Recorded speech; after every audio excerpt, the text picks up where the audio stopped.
Nah, shalom saudara. Saya ingin mengajak kita untuk membuka Alkitab kita dari kitab Mazmur pasal yang ke-42. Saya ingin mengajak kita untuk membaca dari ayat yang pertama sampai dengan ayat yang ketiga. Nah, jika Bapak Ibu telah mendapatkan, mari kita baca dengan suara yang keras. 2, 3. Untuk pemimpin biduan, nyanyian pengajaran Bani Korah. Seperti rusa yang merindukan sungai yang berair, demikianlah jiwaku merindukan Engkau, ya Allah. Jiwaku haus kepada Allah yang hidup. Bilakah aku boleh datang melihat Allah? Air mataku menjadi makananku siang dan malam, karena sepanjang hari orang berkata kepadaku, di mana Allahmu? Nah, Bapak Ibu yang dikasihi oleh Tuhan, Mazmur pasal yang ke-42 ini tidak ditulis pada waktu pemazmur ini dalam keadaan yang baik-baik saja. Tapi Mazmur pasal 42 ini adalah mazmur yang ditulis pada waktu kemudian pemazmur ini mengalami suatu pengalaman yang tidak menyenangkan. Nah, di dalam ayat yang kedua, maka pemazmur itu merindukan Allah seperti seekor rusa yang merindukan sungai yang berair. Ayat yang kedua, maka pemazmur itu haus kepada Allah yang hidup. Ayat yang ketiga, air mata menjadi makanan daripada pemazmur siang dan malam. Ayat yang keempat, jiwanya dalam keadaan gundah gulana. Dan ayat yang kelima, saudara, jiwanya dalam keadaan tertekan. Karena pemazmur berkata, mengapa engkau tertekan, hai jiwaku? Nah, Bapak Ibu yang dikasihi oleh Tuhan, apa yang dialami oleh pemazmur pada waktu pemazmur ini menuliskan Mazmur pasal yang ke-42. Nah, kalau Anda membuka literatur dan Anda kemudian memperhatikan tentang Mazmur 42 ini, nah maka ada dua peristiwa yang dicatat, saudara. Nah, peristiwa yang pertama ini adalah peristiwa yang dialami oleh Bani Korah. Yaitu pada waktu itu, saudara, Israel diserbu oleh musuh dan kemudian, saudara, mereka, orang-orang Israel itu harus kemudian pindah dan kemudian keluar dari kota Yerusalem. Bani Korah ini adalah, saudara, sekelompok daripada hamba-hamba Tuhan yang dipercaya untuk kemudian memelihara benda-benda kudus yang ada di ruang Maha Kudus. Bani Korah ini adalah hamba-hamba Tuhan yang biasa melayani Tuhan di dalam tempat yang kudus. Pada waktu mereka kemudian tidak berada di kota Yerusalem, maka kemudian, saudara, Bani Korah tidak dapat melayani Tuhan. Dan pada waktu dia tidak bisa melayani Tuhan, maka, saudara, hatinya menjadi begitu susah. Hatinya menjadi begitu gundah. Tetapi kemudian yang kedua, saudara, bahwa literatur juga mencatat Mazmur 42 ini menceritakan tentang pengalaman daripada Daud pada waktu Daud itu melarikan diri. Dan kemudian, saudara, Daud ini tinggal di padang gurun yang bernama En-Gedi. Oleh karena Saul itu berusaha keras untuk membunuh kehidupan Daud. Bapak Ibu yang dikasihi oleh Tuhan, pada waktu kemudian pemazmur dalam keadaan yang sangat susah, maka kemudian pemazmur mulai menuliskan Mazmur pasal yang ke-42 ini, yaitu seperti seekor rusa yang merindukan sungai yang berair. Nah, saudara, bahasa ini adalah bahasa yang sangat puitis sekali, karena ini adalah bahasa syair yang kemudian, saudara, ditulis oleh para penulis pemazmur. Nah, apa yang merupakan latar belakang daripada saudara penulisan ayat ini? Nah, setiap kali kalau saya pergi ya ke daerah Laut Mati, ke daerah En-Gedi, maka kemudian, saudara, saya senang sekali untuk mengunjungi satu pabrik lotion yang bernama Ahava.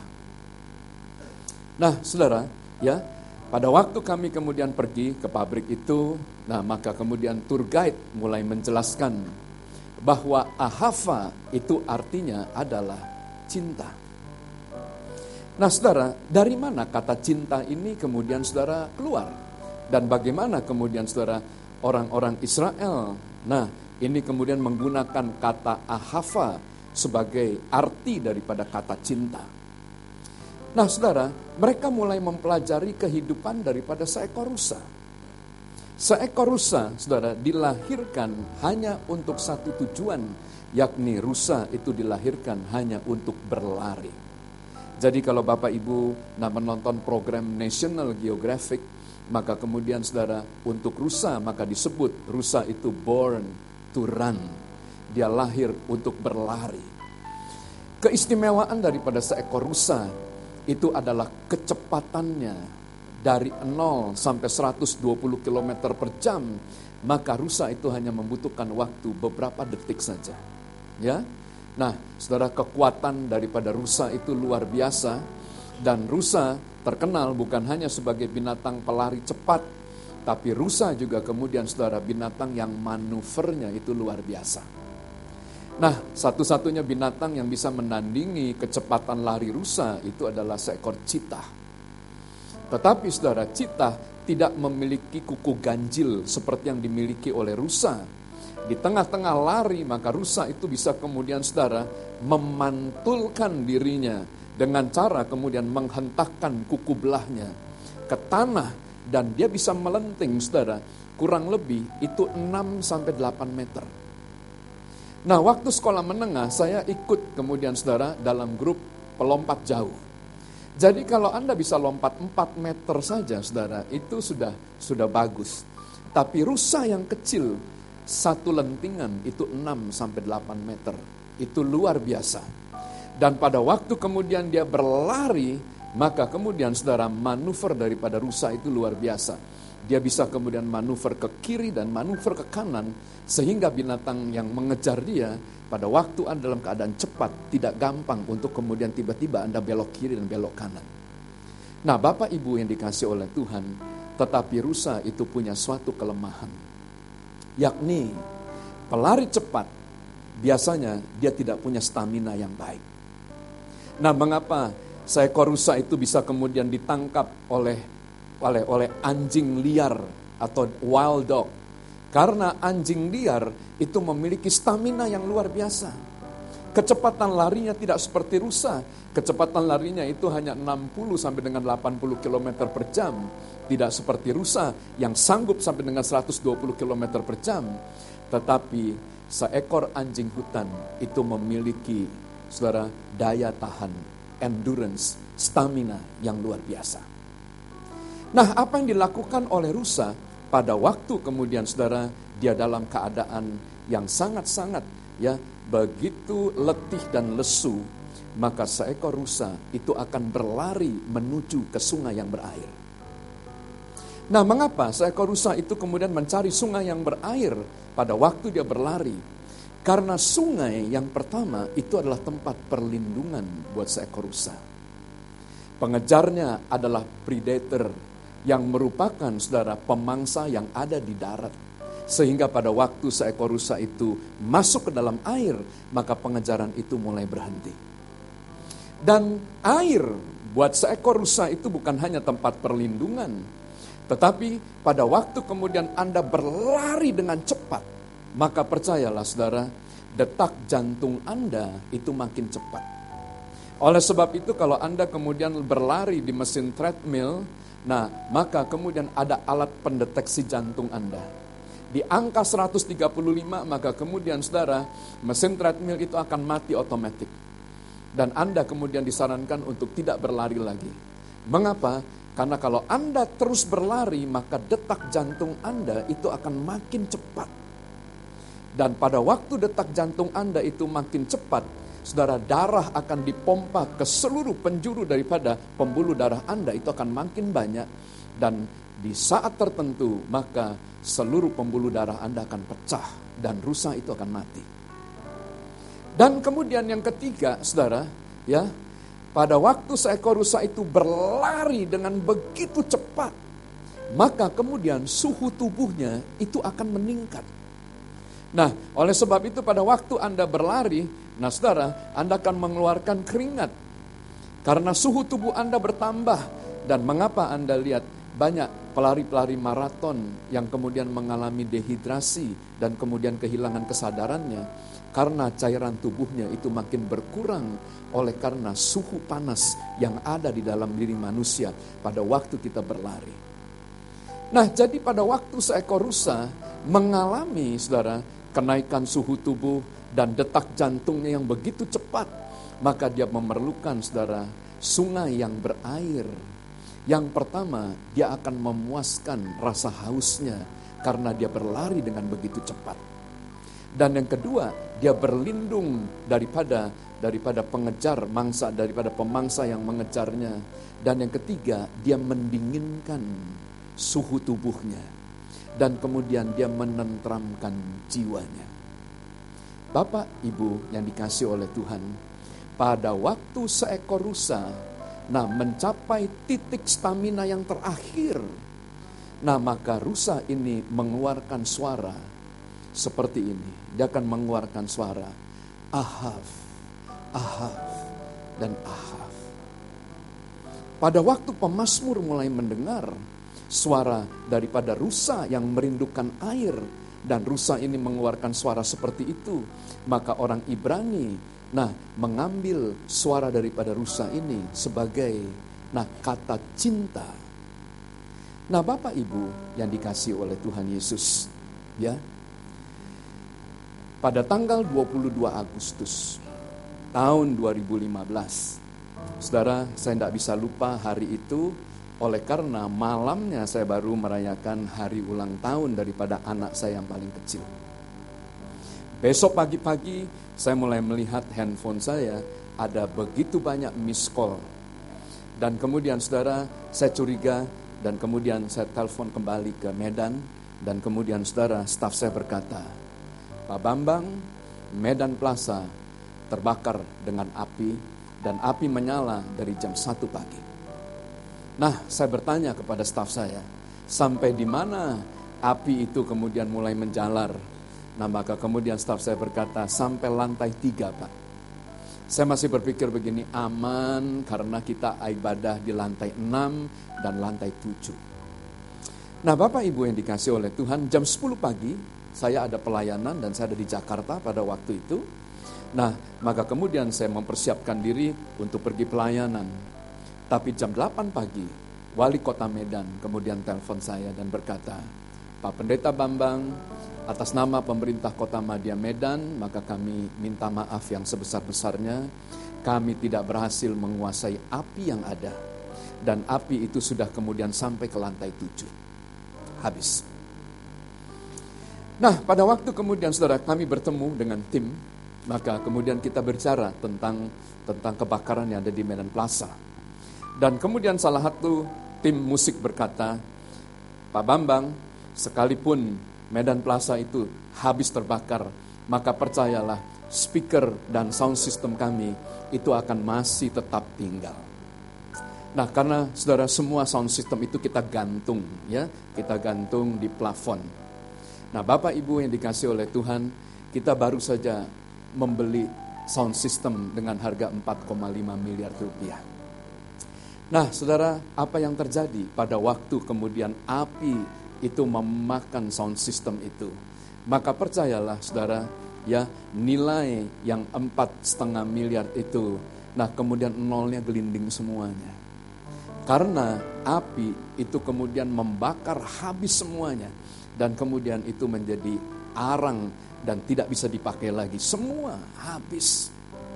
Bapak Ibu yang dikasihi oleh Tuhan, pada waktu kemudian kami mulai mendapat kabar bahwa sound system habis, maka masih ada kemudian, saudara, simpanan-simpanan di 6 brankas yang ada, saudara, di Medan Plaza.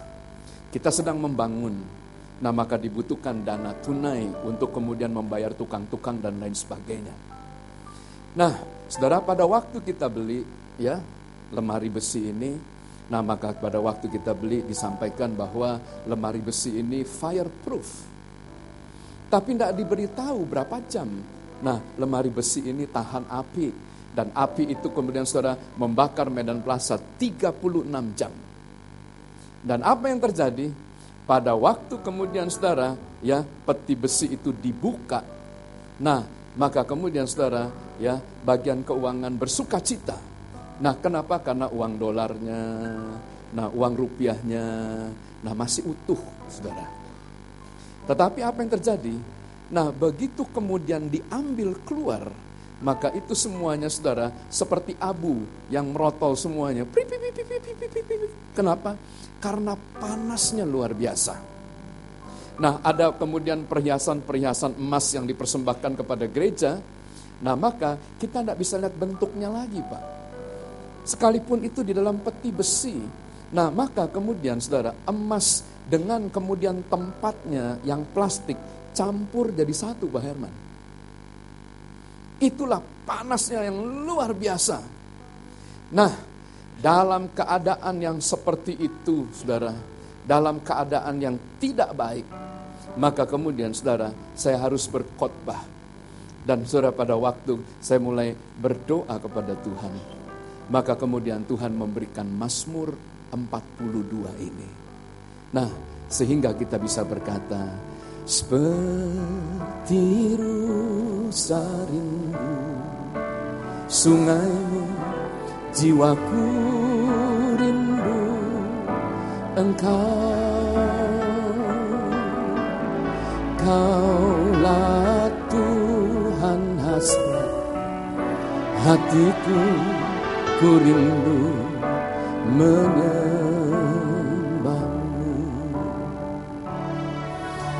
Engkau kekuatan dan perisaiku, kepadamu rohku berserah. Kaulah Tuhan hasrat hatiku, ku rindu menyembahmu. Saya minta musik saja.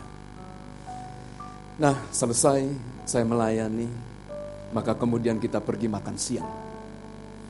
Pada waktu saya makan siang, maka kemudian saudara, seorang pengusaha duduk di sebelah kiri saya. Dan dia berbisik, Pak Bambang, nah hotel kami yang ada di Medan, itu kosong, 1 lantai itu kami bisa berikan kepada gereja. Nah saudara, hotel JW Marriott, itu persis ada di tengah kota. Di tengah-tengah, nah goncangan yang Anda alami, dan tiba-tiba ada orang yang kemudian saudara ikut sepenanggungan, maka itu adalah penghiburan yang luar biasa buat kami. Ya.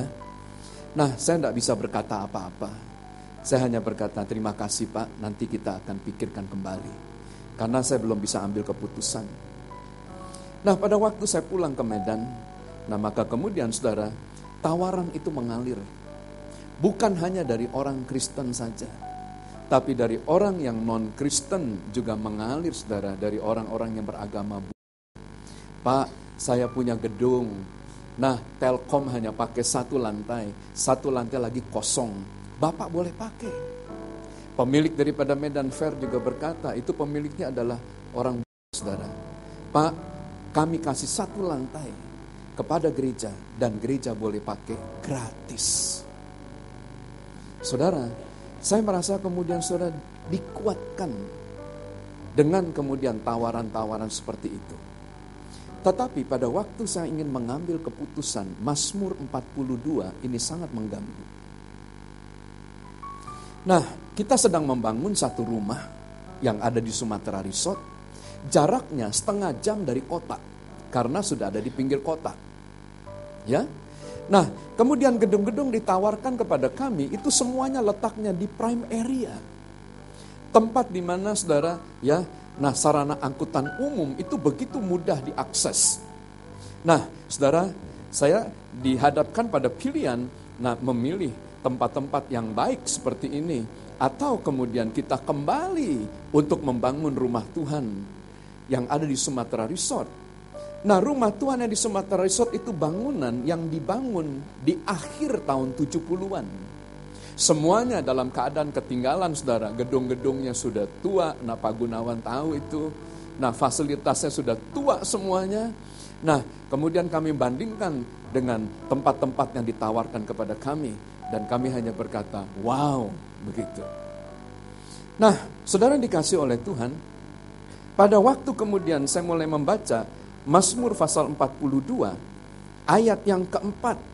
Apa yang dialami oleh pemazmur pada waktu kemudian air matanya menjadi makanannya siang dan malam. Dia dalam keadaan yang sangat sulit. Maka di dalam ayat yang keempat, inilah yang hendak ku ingat sementara jiwaku gundah gulana. Bagaimana aku berjalan maju dalam kepadatan manusia, mendahului mereka melangkah ke rumah Allah. Saudara, pada waktu saya mulai membaca ayat ini, maka kemudian Roh Kudus itu mulai berbicara kepada kami. Bahwa kita bisa saja lari untuk mencari pertolongan kepada yang lain. Saudara, jujur, kalau saya datang kepada Pak Herman dan berkata, Pak Herman, kita mengalami musibah habis terbakar. Nah, saya percaya, saudara, dengan sukarela, dengan suka hati, Pak Herman, Pak Handri, Pak Hari, dan teman-teman yang lain akan memberikan bantuan. Tetapi, saudara, ayat yang kelima, pada waktu pemazmur mengalami keadaan yang sangat sulit, dia tidak mencari pertolongan kepada yang lain. Dia datang ke rumah Tuhan dan dia mencari pertolongan hanya kepada satu pribadi. Dia mencari pertolongan kepada Tuhan semesta alam. Sehingga pemazmur dapat mencatat dari manakah datangnya pertolongan kita. Pertolongan kita tidak datang dari utara, tidak datang dari selatan, tidak datang dari timur, tidak datang dari barat. Pertolongan kita datang daripada Tuhan semesta langit itu. Bisa katakan amin?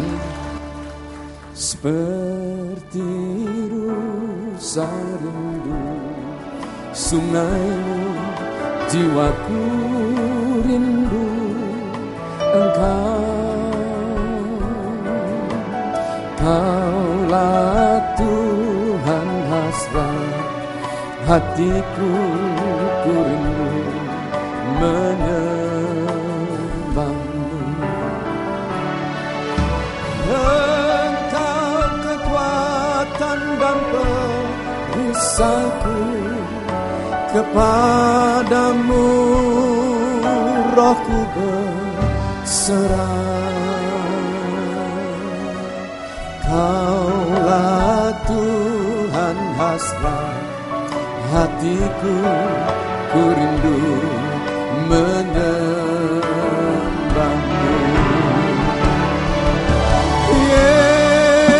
Yesus, Yesus, Kau berarti bagiku.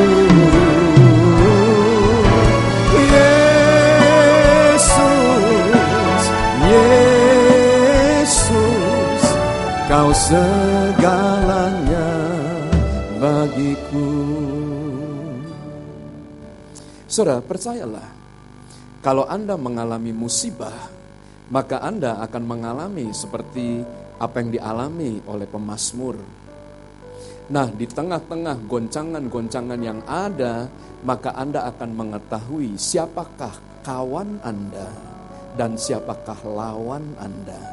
Tuhan akan memberikan kepada Anda kacamata yang baru. Nah, saudara yang dikasih oleh Tuhan, ya, saya akan bicara yang tidak baik dulu. Nah, baru yang baik, karena yang baik biasanya menang belakangan. Begitu. Nah, waktu Medan Plaza kebakaran, maka ada beberapa orang yang bertanya, dosa apa Pak Bambang sampai kemudian gerejanya kebakaran? Nah, itu sih gara-gara dia pensiun 6 tahun yang lalu, diberikan kepada anak-anak muda. Nah, sekarang dia baru menanggung akibatnya. Saudara, di tengah-tengah musibah, ada saja orang yang mengambil lembing dan melempar lembing kepada kami. Ada yang kemudian, saudara, memakai anak panah dan memanah dari tempat yang gelap.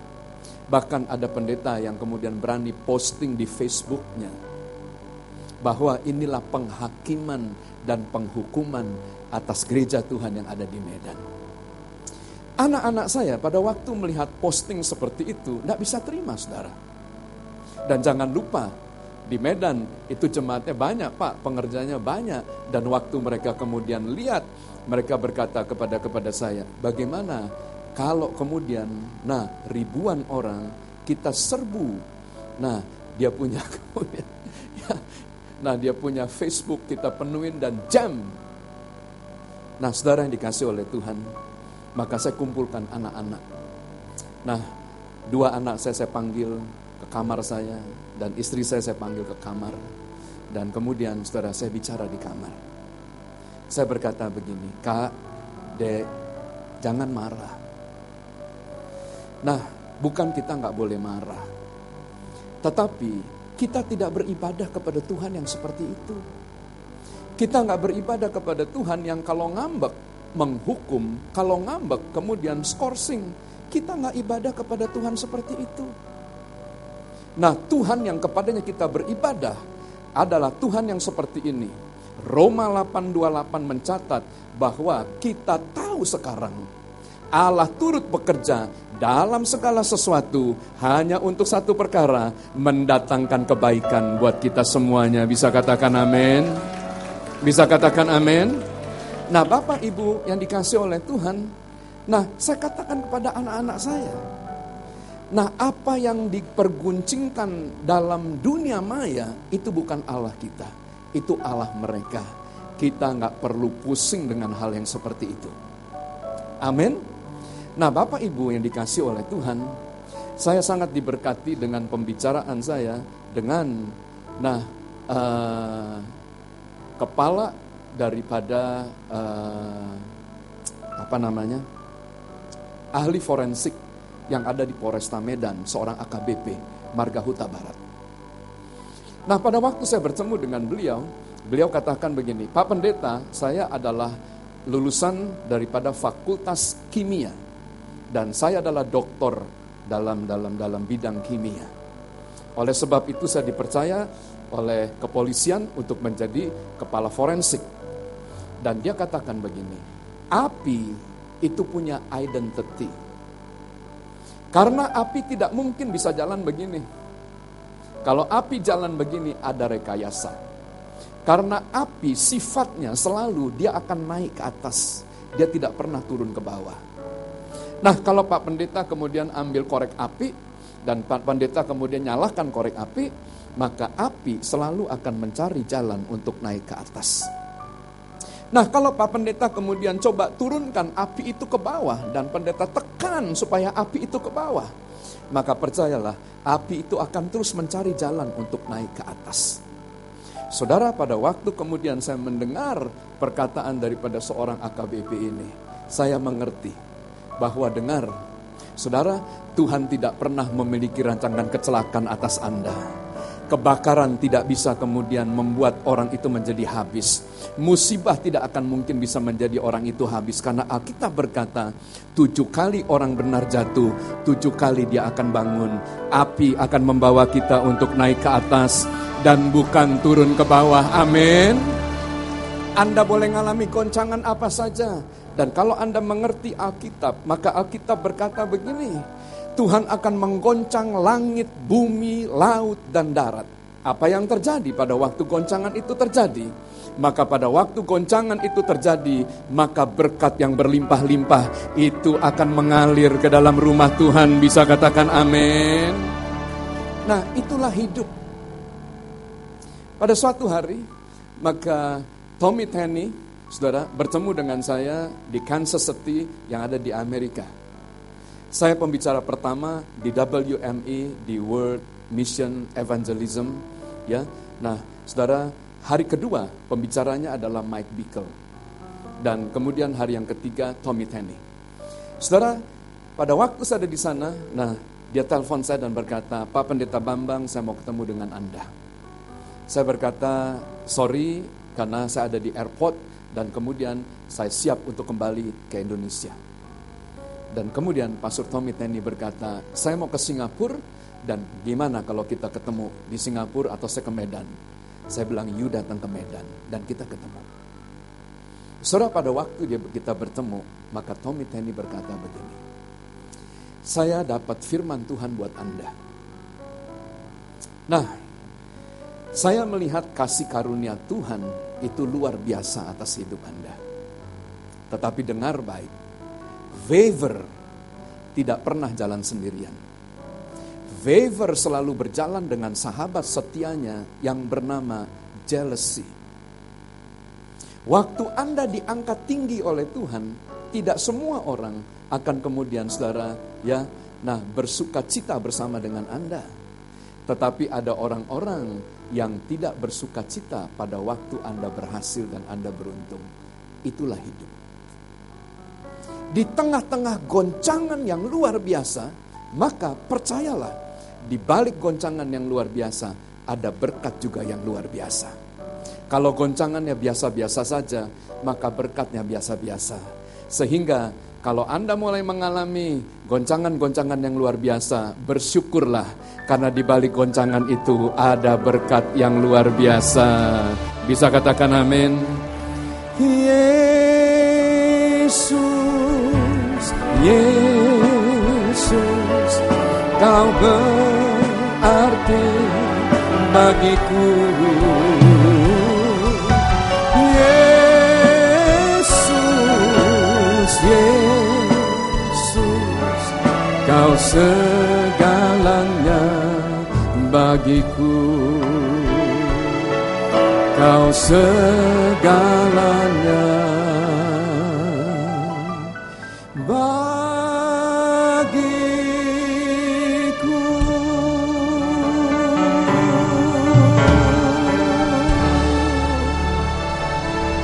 Mari kita berikan tepuk tangan yang lebih meriah lagi.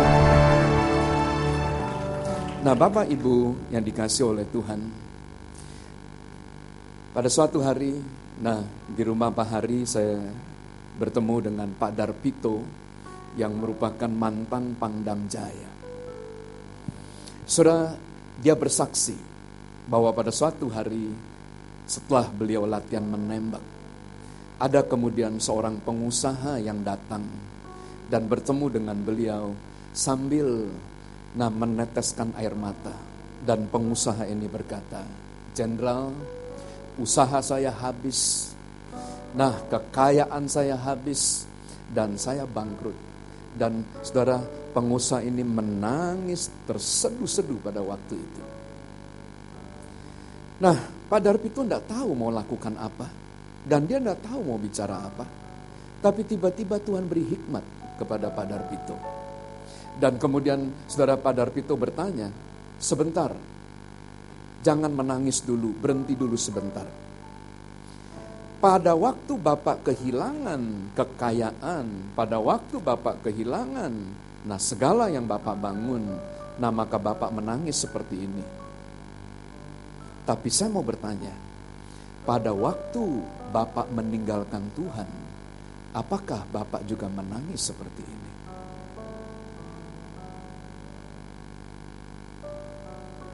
Saudara yang dikasihi oleh Tuhan, bukan rahasia. Setiap orang bisa menjadikan bencana dan musibah dalam hidupnya sebagai benteng, tempat di mana kemudian dia menyembunyikan dirinya. Saudara, saya bisa bercerita tentang bencana-bencana, tentang tekanan-tekanan, tentang masalah dan problem yang dihadapi oleh gereja di dalam menyelesaikan pembangunan. Saya bisa kemudian menjadikan semuanya ini suatu kesempatan, saudara, untuk menyelesaikan pembangunan yang ada. Bapak Ibu yang dikasihi oleh Tuhan, apa yang dilakukan oleh pemazmur pada waktu dia dalam keadaan yang susah, pada waktu dia dalam keadaan yang tidak baik, maka ayat yang keempat, dia kemudian berjalan ke rumah Tuhan bukan dengan air mata. Garis bawah itu, dia datang kepada Tuhan dengan sorak-sorai dan nyanyian syukur. Saudara yang dikasihi oleh Tuhan, ya, pada bagian ini saya berhenti sebentar. Karena jujur saudara, kalau Anda kehilangan 14 tahun pelayanan Anda dalam 36 jam itu habis, 18 tahun. 18 tahun saya melayani dan tiba-tiba 36 jam itu menghabiskan segala sesuatu yang telah kami kumpulkan selama 18 tahun. Saudara, percayalah, gak ada dan kemudian gak mudah untuk bersuka cita. Saudara, saya berhenti sampai di sini sebentar. Dan saya kemudian bertanya, apa alasannya saya bersuka cita? Saudara yang dikasih oleh Tuhan, dengar. Pada waktu saya bertanya, apa yang menjadi alasan saya bersuka cita di tengah-tengah musibah yang kami alami? Maka Tuhan tanya, hambaku, dari mana sukacita yang ada di dalam diri kamu? Kamu bersuka cita karena kekayaan yang aku percayakan. Karena kemudian fasilitas yang aku berikan, infrastruktur yang ada. Atau kamu bersuka cita karena aku hadir dalam hidupmu? Saudara, di satu titik Anda harus memilih kepada siapa Anda beribadah. Anda beribadah kepada Tuhan atau Anda beribadah kepada Mammon? Yang mana yang menjadi puncak sukacita kita? Apakah kita kemudian berkata, Christ is enough for me. Tapi pada waktu kemudian Anda kehilangan pacar Anda, maka Anda berkata, mulai hari ini tidak ada gereja-gerejaan, tidak ada Tuhan-Tuhanan. Bapak Ibu, apakah nilai daripada Tuhan semurah itu dalam hidup kita? Mengapa pemazmur dalam keadaan yang sangat susah, dia sanggup untuk datang kepada Tuhan dengan sorak-sorai? Karena yang menjadi puncak sukacita bagi pemazmur bukan apa yang ada pada dia, tetapi karena Tuhan yang ada dalam hidupnya, Tuhan yang memiliki kehidupannya. Bisa berikan tepuk tangan yang meriah buat Tuhan. Nah, saya akan tutup. Nah, saudara, ya, mengapa Tuhan izinkan hari-hari yang mujur dan hari-hari yang malang seperti yang saya sampaikan pada kebaktian yang pertama? Nah, mari kita akhiri, saudara, dengan kitab Imamat pasal yang ke-6 ayat yang ke-12. Imamat pasal yang ke-6 ayat yang ke-12, mari kita baca dengan suara yang keras. Yuk, 2, 3. Api yang di atas mezbah itu harus dijaga supaya tetap menyala. Jangan dibiarkan padam. Tiap-tiap pagi imam harus menaruh kayu di atas mezbah, mengatur korban bakaran di atasnya, dan membakar segala lemak korban keselamatan di sana. Bisa katakan amin? Api yang ada di atas mezbah itu harus dijaga supaya terus menyala. Nah, mari kita lihat arti api.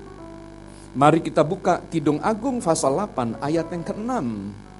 Nah, Bapak Ibu yang dikasih oleh Tuhan, Kidung Agung ini ditulis oleh Salomo, seorang yang kemudian sangat ahli dalam hal percintaan. Nah, apa yang ditulis oleh Salomo dalam ayat yang ke-6, mari kita baca sama-sama. Yuk, 2, 3. Taruhlah aku seperti meterai pada hatimu, seperti meterai pada lenganmu, karena cinta kuat seperti maut, kegairahan gigih seperti dunia orang mati, nyalanya adalah nyala api seperti nyala api Tuhan. Bisa katakan amin? Saudara yang dikasih oleh Tuhan, dengan kata lain, maka Alkitab mencatat cinta manifestasinya itu seperti api, Pak. Ingat bahwa Tuhan itu adalah kasih. Dan bagaimana cara Tuhan itu menampakkan diri? Maka dia menampakkan iri dalam bentuk tiang api, yaitu perapian yang menyala-nyala. Mengapa Tuhan memanifestasikan dirinya sebagai api? Karena cinta itu nyalanya seperti nyala api Tuhan. Bisa katakan amin? Nah, Bapak Ibu yang dikasih oleh Tuhan, Tuhan mengajar saya luar biasa. Saya ingat kesaksian daripada Pak Alex. Pak Alex, saudara, pernah kemudian berbicara kepada saya kurang lebih 20 tahun yang lalu. Dia berkata begini, Yonan, dia selalu panggil nama saya, tidak pernah panggil nama saya. Dia berkata, Yonan, nah kamu harus perhatikan bahwa persembahan yang dipersembahkan oleh umat ini adalah seperti binatang yang disembelih, yang ditaruh di atas mezbah.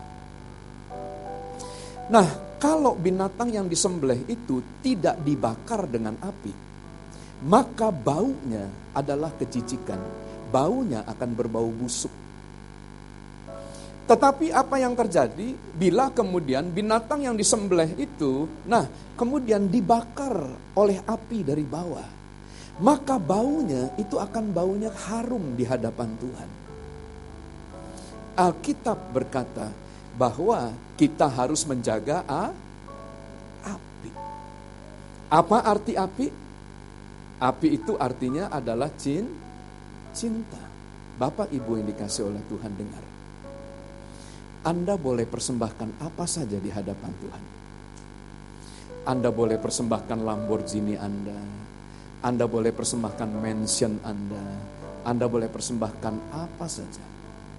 Tetapi kalau tidak ada apinya, baunya itu adalah kejijikan buat Tuhan. Tetapi pada waktu kemudian saudara, persembahan itu kena dengan api cinta, maka percayalah baunya itu adalah bau yang harum di hadapan Tuhan. Bapak Ibu yang dikasih oleh Tuhan, seringkali goncangan membuat kasih kebanyakan orang menjadi dingin.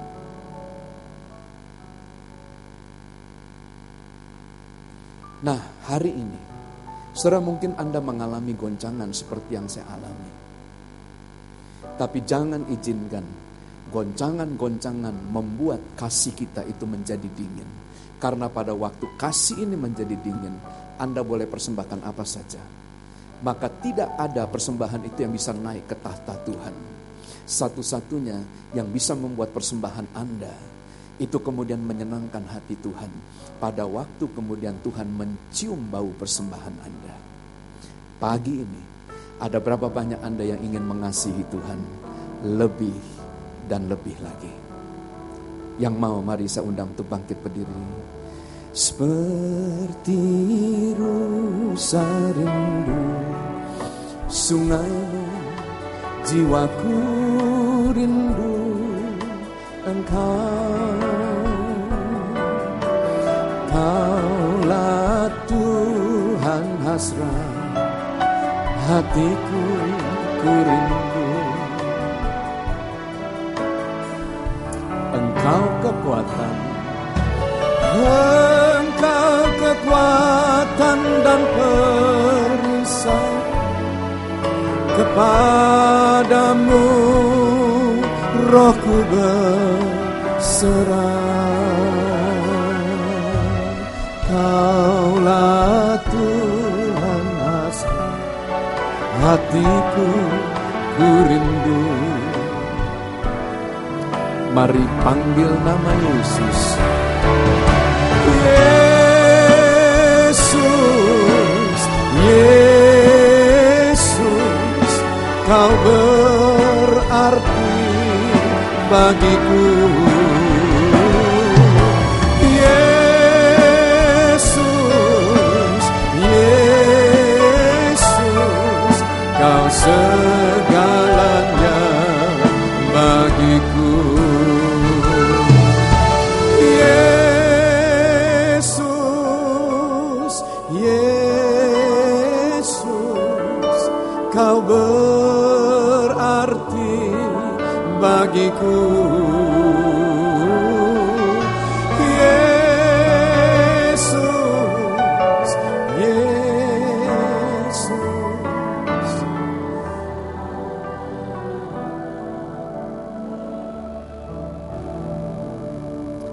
Pada hari-hari terakhir, kasih kebanyakan orang menjadi dingin. Mengapa kasih bisa menjadi dingin? Oleh karena pendurhakaan merajalela. Saudara, mungkin hari-hari ini, nah Anda mengalami goncangan dalam rumah tangga. Anda mulai mengalami goncangan hubungan antara orang tua dan anak. Anda mengalami goncangan dalam bisnis Anda. Di tengah-tengah goncangan, maka Anda akan tahu hati Anda, kepada siapa Anda berharap dan di mana kekuatan Anda. Alkitab berkata, terkutuklah orang yang mengandalkan kekuatannya sendiri, tapi diberkatilah orang yang mengandalkan Tuhan.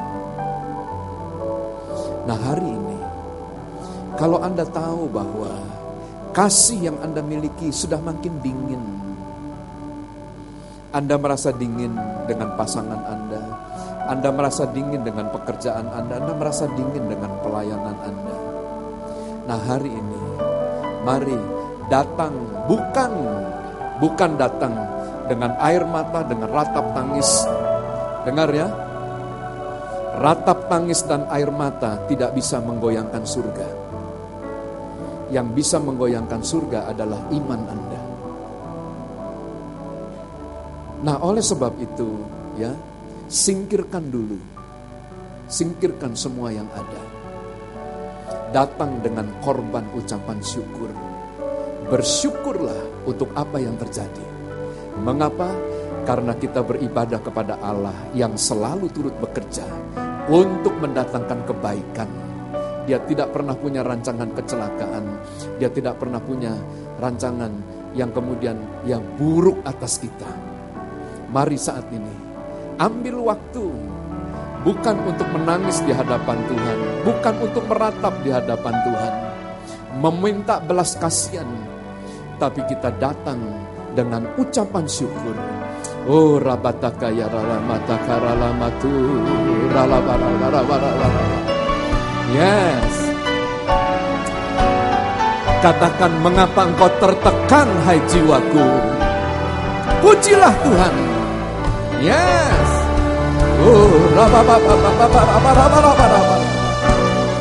Mari angkat ucapan syukur. Katakan terima kasih Tuhan, terima kasih.